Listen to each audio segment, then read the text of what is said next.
Video start करने से पहले have a look on this clips. So did you know what is the right age to get pregnant?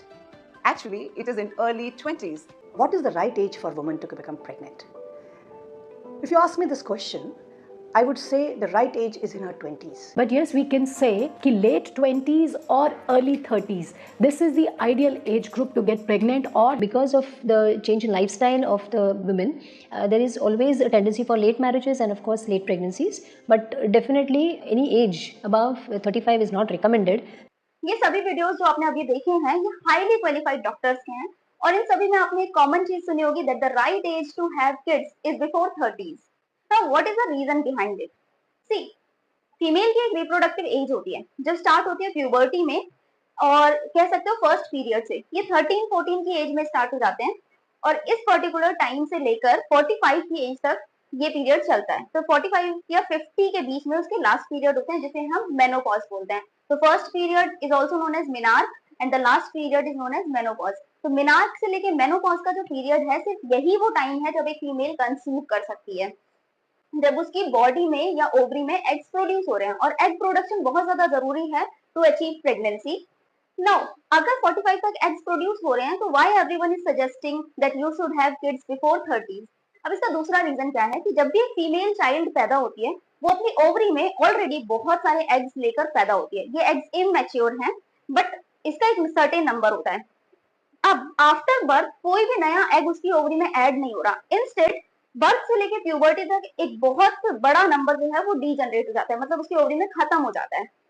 Puberty आने तक already number कम हो चुका है. अब प्यूबर्टी के बाद हर महीने एक एग मैच्योरेशन में जाता है. एक एग मैच्योर होकर ओवरी से बाहर निकलता है और ये इंडिकेट करता है कि अगर वो एग फर्टिलाइज हुआ तो प्रेगनेंसी अचीव हो सकती है.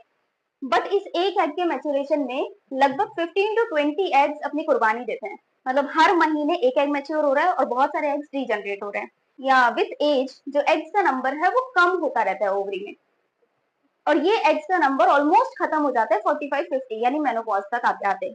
अब देखो प्यूबर्टी में आपकी बॉडी एक ट्रांजिशन फेज में है, मतलब वो बचपन से जवानी में एंटर कर रहे हैं तो बहुत सारे हार्मोनल चेंजेस होते हैं बॉडी में, बहुत सारे फिजिकल चेंजेस देखने को मिलते हैं और मेंटल स्टेबिलिटी भी नहीं होती, लोगों का बिहेवियर चेंज हो रहा होता है. तो ये पर्टिकुलर जो बिफोर 20s की एज है जिसको हम टीन एज भी बोल सकते हैं, इस पर्टिकुलर एज में आप मेंटली स्टेबल नहीं होते और शायद आपकी बॉडी फिजिकली इतनी फिट भी नहीं होती कि वो एक चाइल्ड बियर कर सके और डिलीवर कर सके. तो इसीलिए बिफोर 20 प्रेगनेंसी अचीव करना is not a healthy decision. After 30s क्या होता है, जो एग डीजनरेट हो रहे हैं इनका सेल डिवीजन मैकेनिज्म भी खराब हो जाता है. यही रीजन है कि 35 के बाद जो लोग कंसीव करते हैं उनके बच्चों में जनरली जेनेटिक डिसऑर्डर देखने को मिलते हैं. तो इवन 30s के बाद एग्स की क्वालिटी गिरने लग जाती है और इसीलिए 30s के बाद प्रेगनेंसी अचीव करना is not suggested. So in 20s और 30s मतलब 20 के बाद और 30 से पहले आपकी बॉडी फिजिकल भी फिट होती है एक चाइल्ड बियर करने के लिए, चाइल्ड डिलीवर करने के लिए, और इवन आपकी ओवरी जो है वो हेल्दी एग्स प्रोड्यूस कर रही होती है. So this is the right time to have kids or achieve pregnancy. But conceive करने के लिए किसी एक पार्टनर का हेल्दी होना जरूरी नहीं है, यहाँ पे दोनों के ही फैक्टर्स डिपेंड करते हैं. तो अब बात कर लेते हैं मेल फैक्टर्स की. तो मेल्स को ऐसा लग रहा होगा कि वो कभी भी कंसीव कर सकते हैं बिकॉज उनमें sperm production throughout the life चलती है. हाँ, ये फैक्ट है कि sperm production throughout the life males में चलती है, बट क्या वो इक्वल कॉम्पोजिशन स्पर्म का प्रोड्यूस हो रहा है? क्या उनके स्पर्म्स जो 20s और 30s में प्रोड्यूस हो रहे हैं वो उतने ही हेल्दी तरीके से 50s-60s में भी प्रोड्यूस होंगे? ऐसा बिल्कुल नहीं है.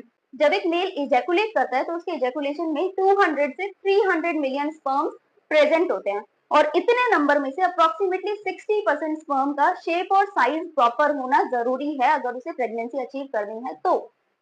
और इस 60% का भी 40% of sperm should have proper motility, यानी उनका मूवमेंट एकदम प्रॉपर होना चाहिए, उनकी स्पीड एकदम प्रॉपर होनी चाहिए, तभी एक मेल कंसीव कर सकता है. और यही रीजन होता है विद एज मेल में भी स्पर्म का नंबर कम होता रहता है, स्पर्म की क्वालिटी डिक्रीज होती रहती है और आफ्टर सर्टेन एज मेल भी इनफर्टाइल हो जाते हैं, इसलिए वो कंसीव नहीं कर पाते. देखा होगा आपने फर्टिलिटी सेंटर्स का नंबर बढ़ता जा रहा है बिकॉज शायद लोगों के हेल्थ इश्यूज भी बढ़ते जा रहे हैं. साथ साथ यहाँ पे लाइफस्टाइल भी बहुत मैटर करता है. अगर किसी कपल को कंसीव करना है तो उनका लाइफस्टाइल कैसा है और वो किस एज तक कंसीव कर सकते हैं वो भी यहाँ पे मैटर करता है. Lastly it's completely an individual opinion कि उसको कब कंसीव करना है, whether he or she want to have kids or at what age, but you can not neglect this biological reasons too. अगर आपको ये वीडियो इन्फॉर्मेटिव लगा हो तो अपने दोस्तों में शेयर करना बिल्कुल मत भूलना, जिनको ये याद दिलाने की जरूरत है कि शायद उनकी एज निकली जा रही है अगर वो कंसीव करने का सोच रहे हैं इन फ्यूचर।